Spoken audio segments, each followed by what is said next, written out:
Good morning and welcome to Coping with the COVID-19 Crisis. We are so honored to have you all join us virtually. Today you will learn strategies to cope with the COVID-19 crisis. Today I have the distinct pleasure of introducing our guest speakers. Amanda Piec is a licensed clinical social worker who has dedicated the last decade to helping individuals and families overcome crisis and build skills that enable them to live calmer, more rewarding lives. Her work has included outpatient, inpatient, and residential treatment centers. Amanda is currently the Director of Clinical Services at Triangle Springs. Next, I have the pleasure to introduce Monique Sorensen. Monique received her master's degree in mental health counseling in 2015 from North Carolina Central University. She has focused her work on assisting those with both mental illness and substance abuse concerns to achieve recovery. She has also helped adolescent families and adults of all ages to improve their daily functioning and to create lasting change in their lives. Monique's roles in the community have included working in a private therapy practice, substance abuse intensive outpatient programs, and partial hospitalization programs. She has been the director of outpatient services at Triangle Springs since March 2019. If you have any questions that you would like to ask Monique and Amanda, please type them in the chat box. After the end of their presentation, we will have time for Q&A. Let's welcome Amanda and Monique. Thank you all so much for joining us this morning. Morning, everyone. Good morning. All right, we're going to shut off our webcam so we can give you the full screen.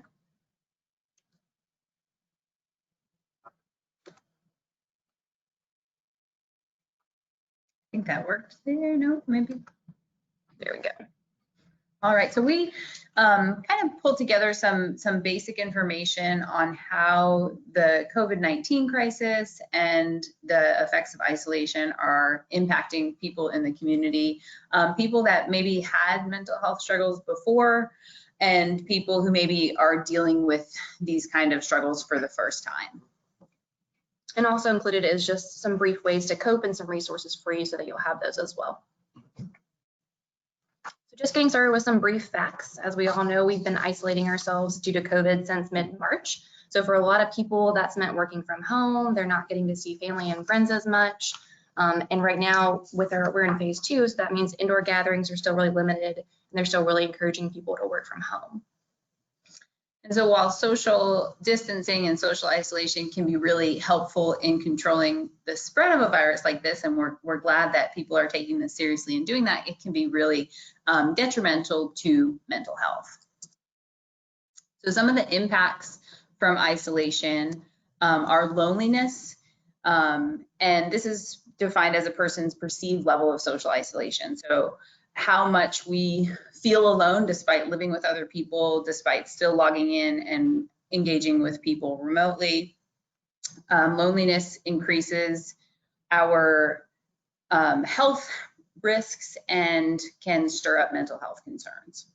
Yeah, I think it's important to realize that it's not just about what loneliness actually means, but the fact that however we perceive it, right? So it's going to be worse and worse when all these circumstances are out of our control and we continue to feel more and more alone.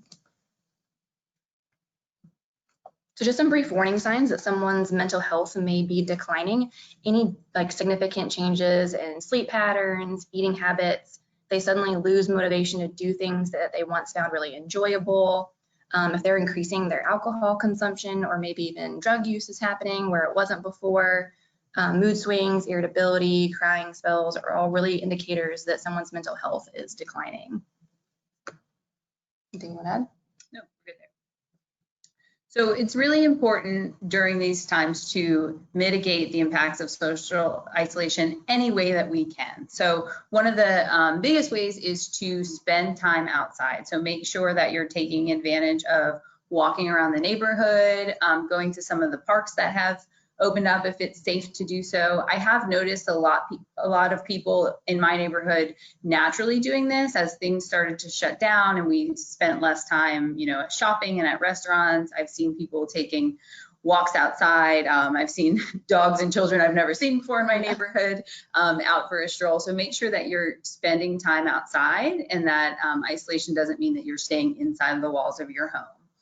making sure that you get exercise. There's been a big uptick in free home workouts through a lot of organizations, and we'll talk a little bit about a few of those at the end. So as gyms close, people have moved workouts into their home. So making sure that even though you're not able to do the traditional workouts that you're used to, that you're taking advantage of online workouts and that you're remaining connected. So even though we can't physically hang out with each other, that you are checking in with people through FaceTime, through Zoom, through video chat, especially older relatives that you're maybe not able to see in person at all right now, that you are engaging with them in some way. We've seen a lot of cool videos and pictures on the internet of people doing like drive-by visits with grandma from the street, and just making sure that you're still connecting with people. Yeah, I think it's really important to be intentional about these things. It's so easy to let things go by the wayside when we're spending so much of our time inside and we're asked to do that, to stay home. I think we have to remember that we're not used to being this sedentary, like we're usually at least, walking to our cars and walking around at work when we're physically in an office. So being really intentional about including those things in your routine, even if maybe you weren't someone who used to exercise a lot, trying to get some of that in, just get your body moving so that you're not having detrimental physical effects as well as the mental health effects. I know there's been I've heard about people kind of scheduling meetings with friends or scheduling movie nights with friends through Zoom and FaceTime. So if you've had any creative ways of doing that, type that in the chat box too, anything that has worked or been fun for you to do. Another important thing is sticking with a routine. So making sure that even though we're spending a lot more time at home, that we're still taking care of ourselves. We're getting up at a regular time, getting dressed. Some people are working from home and some people aren't working at all right now. So making sure, even if you're not working at all, that you're keeping some kind of routine, that you're keeping up with hygiene, eating meals at normal times, trying to, go to sleep at a regular hour every night and wake up at a regular hour in the morning, despite, maybe not having as many markers in your schedule to do so. And then also checking in with others in your community who may need extra help during this time. If you're someone who maybe has more free time right now and there's a way for you to engage with the community, there's been a lot of volunteer drives collecting, food for people who are maybe experiencing food insecurity right now, collecting pet food and distributing that for people who are experiencing loss of their job and inability to care for their animals. So check in with your community, see if there's something that you can do on a macro level to help those in your neighborhood, or even just checking in and dropping stuff off to elderly neighbors or people that may need assistance and not able to get out of the house right now. So just some tips on working from home that kind of relate to the things we were just talking about, but it's important to designate just a space in your house that's just for work. When we are, working in our bedrooms, it's really hard to designate like what's work time and what's sleep time, and your body kind of feels that impact too. So making sure that space is designated just for that one specific purpose. And again, like we were talking about, that routine, keeping regular hours. It's so easy when you're working from home to work crazy hours and go into the evening, and you kind of lose that work-life balance when you do that. Taking breaks when you're scheduled to, making sure you're taking time for meals, and hopefully going out of that workspace so you can have a meal at a table and kind of step away from work for a little while. If you're still working, PTO and sick time are still things that you should be utilizing when you need to. I think sometimes people think they can work at home when they're still sick and kind of push through it, but we need that time to rest when we're not feeling well. It's really important. Being patient, setting expectations with your family. I know it's really hard when we have little kids running around, people interrupting your day. There are so many more distractions at home that make it harder to get things done in your normal work day. But trying to communicate with your family and let them know, like, hey, when I'm in this space, like, here's what I need from you so I can get the things done that I need to do. Trying to engage and collaborate with your coworkers as much as possible. Again, getting that that time in with people, and so you don't feel so isolated. That's a really helpful tool as well. And thinking about some of the positive things. I think it's easy to be frustrated and think about the negatives and the downsides, but if we can focus our energy and attention on the things that are positive about it, it can give us a better just mood overall. So thinking about, you don't have a commute, you're saving on gas. Maybe you don't even have to wear shoes. You get to spend time with your family and your pets, can come to work with you. So that's pretty cool. And I think that, the positive thinking and the dialogue we have about this time is one of the best things that you can do to kind of preserve your mental health. So when you're talking to other people about maybe the difficulties that you're going through right now, with not being able to take vacations, not being able to plan, having to work from home, having to look for new work, having to take time off work. Just the way that we're framing some of that stuff when we're talking about it can really change how you think about it. So being careful that while there are a lot of negative things that are going on right now, that you're focusing on the positive, and that when you speak about the situation, that you're really dialoguing the positive aspects of what's going on right now. And that being said, for a lot of people who have experienced job loss because of this, that can be really difficult to find the silver lining. So it'll be a little more challenging, but looking at the things that maybe you have time to complete projects, or maybe you're using this as a time of self-reflection or career change, just really making sure that it's not just constant complaining about what's going on right now can really do a lot to create a barrier in your mental health. So thinking about that, just the stress and anxiety that comes with this time and how it's been increased, we wanted to focus a little bit on that. I think it's important to remember, like, we're so flooded with screens right now. We're working from home, which means working on a screen. So trying to limit some of your screen time, including like the news and social media, we're really getting overwhelmed with a lot of information that's not always fact. So trying to make sure you get your information from good sources, like, for North Carolina, DHHS has all the relevant information that's up to date with COVID in our area, and also things like the CDC, World Health. Making sure you're getting that information from a reliable source can help reduce some of that anxiety when you know the facts. Yes, this is a really scary time. So being informed is one thing, and being too tuned in with what's going on is another thing. And I think it's important, especially if you have children in the home or people who are maybe more prone towards anxiety, that you're really paying attention to how much things are playing on the TV or the computer related to this. You want to be informed, you want to know what's going on, but you don't necessarily want to constantly be exposed to that. Also, just making sure that the way that we are managing stress is healthy. This is a time when a lot of people turn towards things like drug or alcohol to escape, to make the days feel a little happier and a little better. So you want to make sure that you're keeping that kind of stuff in check, and that you're replacing that with healthy coping skills. So you're engaging with people, like we said, through Zoom, through FaceTime, that you're maybe using this time to you do some bucket list items, to learn new skills, to get outside, to do mindfulness activities. If you're experiencing stress and anxiety and some of those symptoms we talked about in the first slide, being really intentional about trying to calm your brain down. And then the other important thing is, if it feels like it's something that you can't really handle on your own, seeking out professional help. There's a lot of mental health agencies that are offering telehealth options at this time, and I think it's important to remember that many insurance companies that didn't offer that before are now offering telehealth option. And Monique was saying, some of the insurance companies also are waiving copays right now. Yeah, so I know for sure Aetna and United have been waiving copays for most services, including seeing a therapist through telehealth, because they really do want to encourage people to take care of themselves. So even the insurance companies are behind this and really trying to push for people to do what they can and have that access. So that's been really great.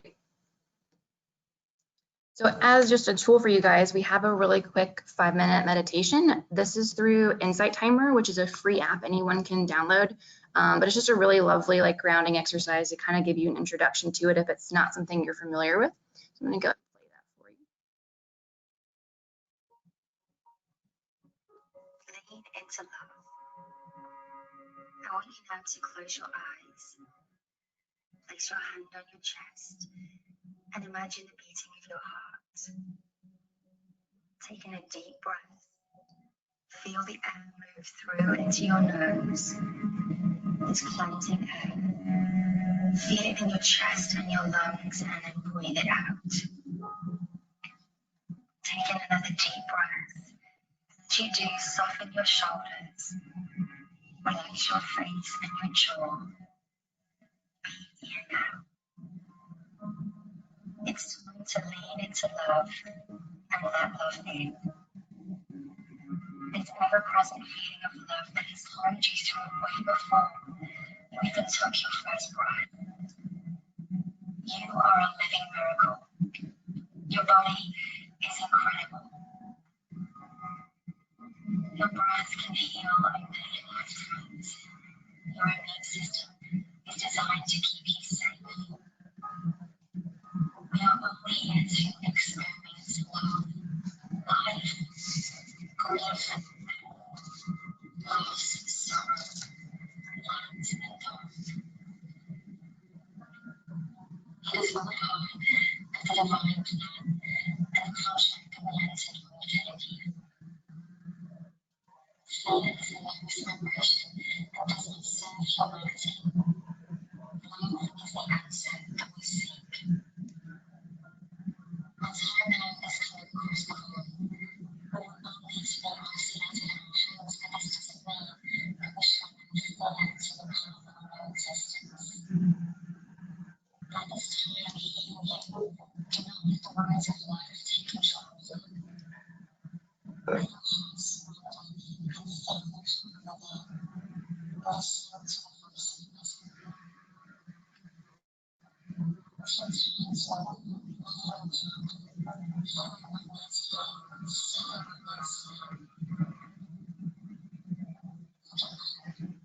Dance. Let the light fall on your face. Watch the flowers come on your skin. Touch hands, finish the shores of the wind. Love.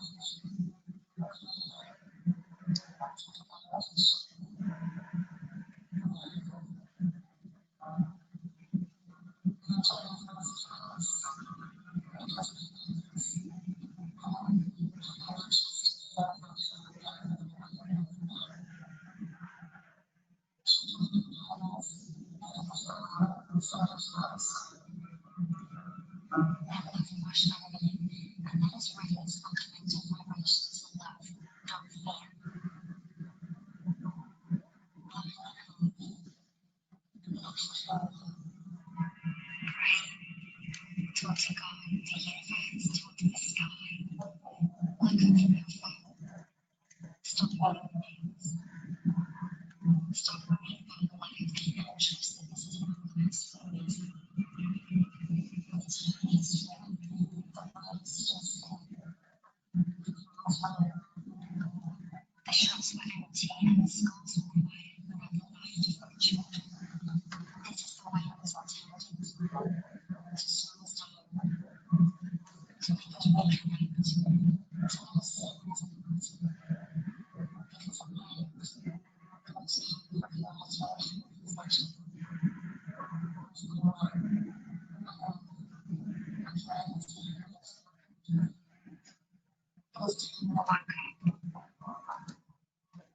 We're all in this together. And it's now so important that we raise our vibration with ears and purpose, and each and every one of us to live in even through fear, even through panic, even through doubt. Wherever you are in the world, know that with vibration, vibration to joy, you can cause miracles. To what makes you happy? Learn to see your day and use the purpose, the words, the actions, the love, the work with the world. It shows the connected life.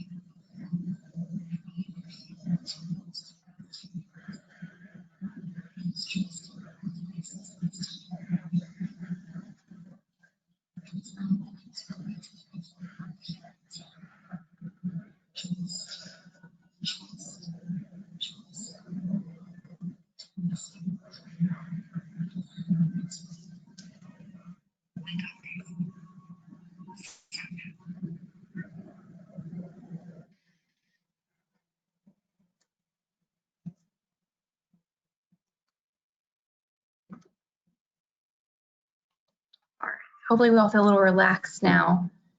Again, that's a free app that you can download or use on the web. They have really awesome collection of guided meditations to kind of help you.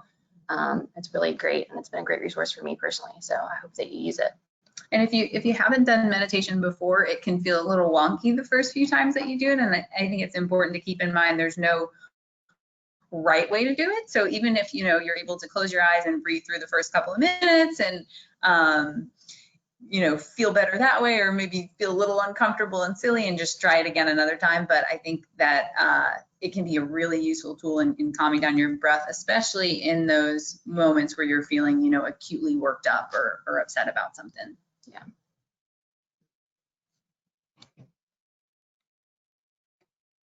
We put together a little list for you just of some free resources. So, SAMHSA's a really great resource. There's the National Suicide Prevention Lifeline, some local North Carolina resources that are available for people. I think that these are great to know and have on hand, especially if you or people that are really struggling right now. There's a lot of free resources out there, including we put some health and wellness, like some apps right now that have done some free, free access to like their more intense programs. So for a time being, they're offering those resources people would normally pay for free. So those are great to take advantage of right now too. Yeah, that's been, one of the benefits in all of this. As things have shut down, there have been companies that have stepped up and offered free access.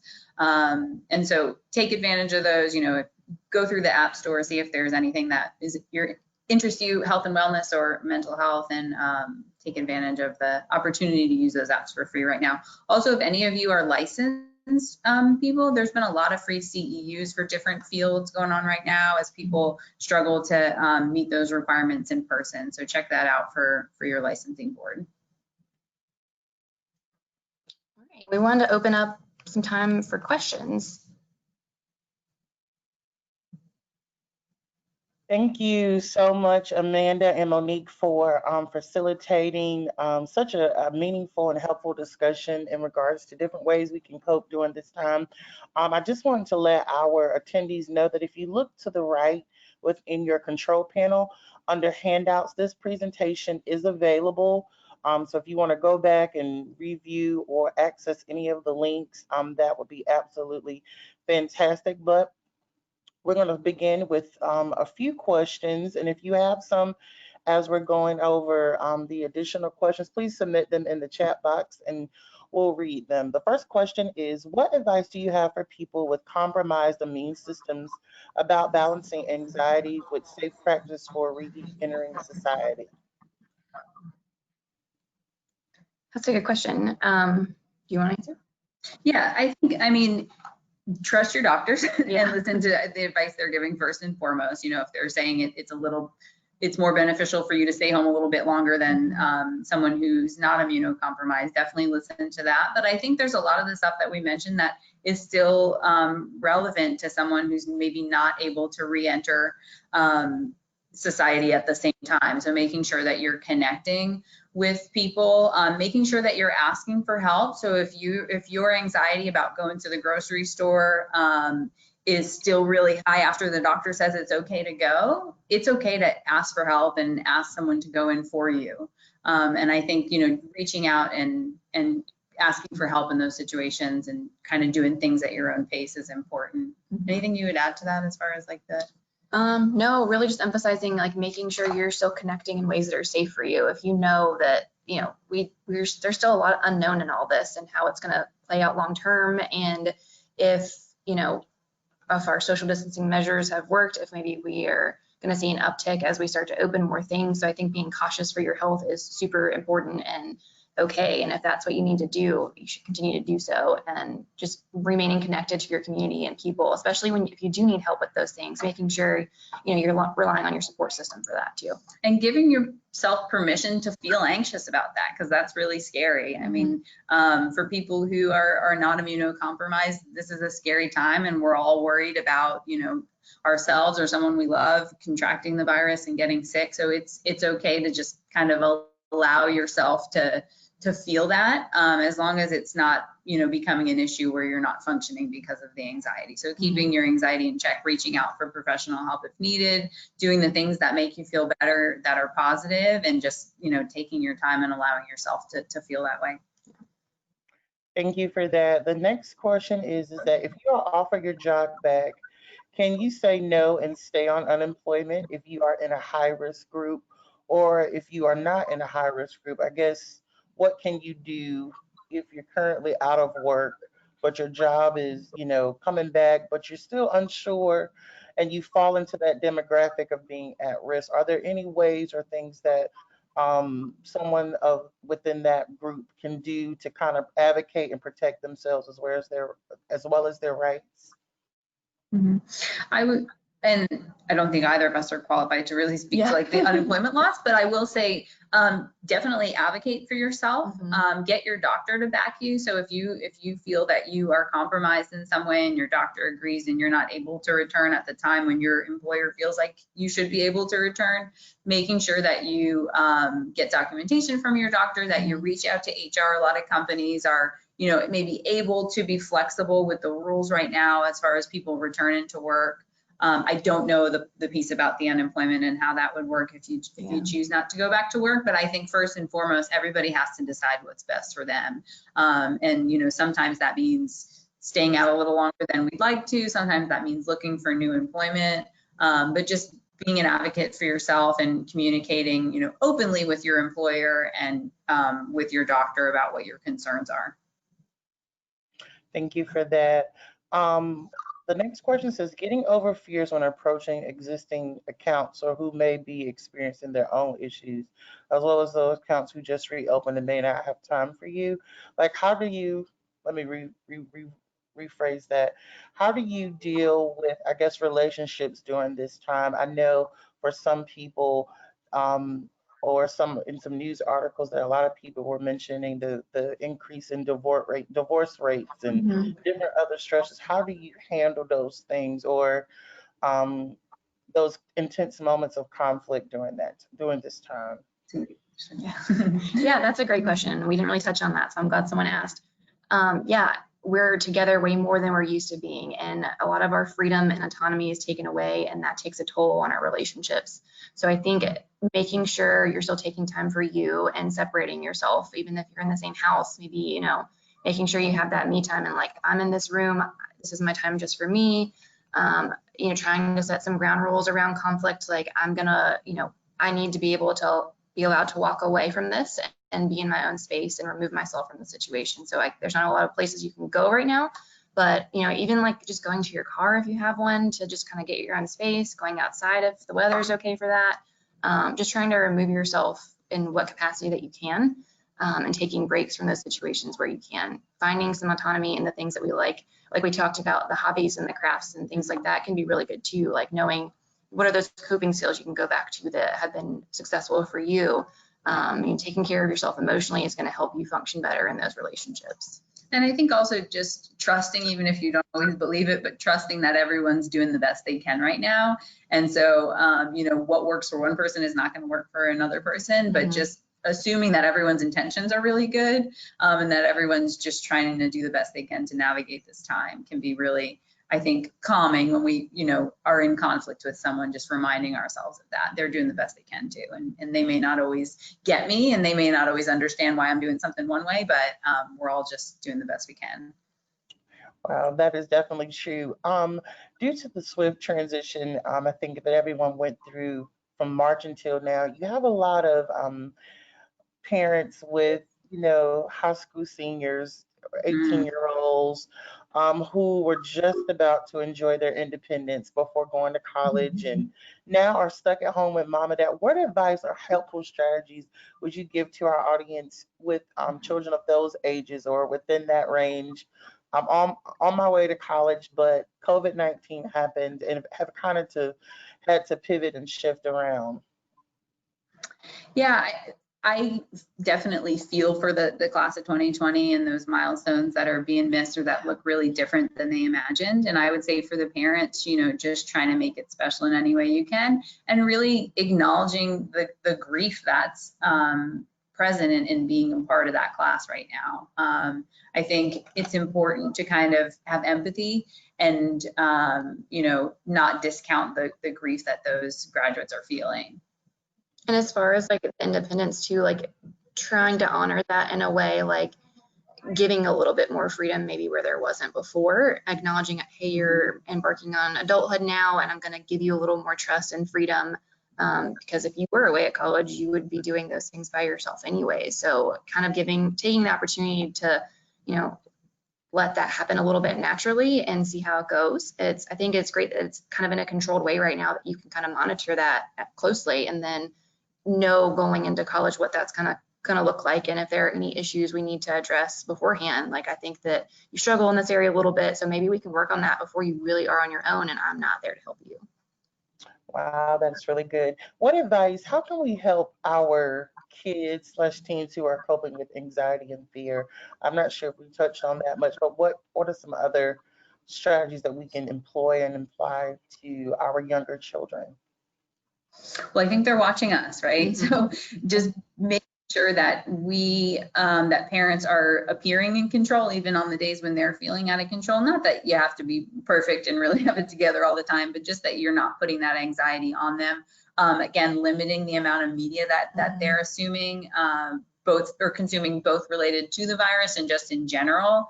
Spending a lot of time on screens increases our anxiety no matter what we're looking at. So making sure that, while we have more free time in the day, that there's still a balance with the normal kid stuff, getting outside, connecting with friends, and just being really mindful about what they're seeing us do and hearing us say.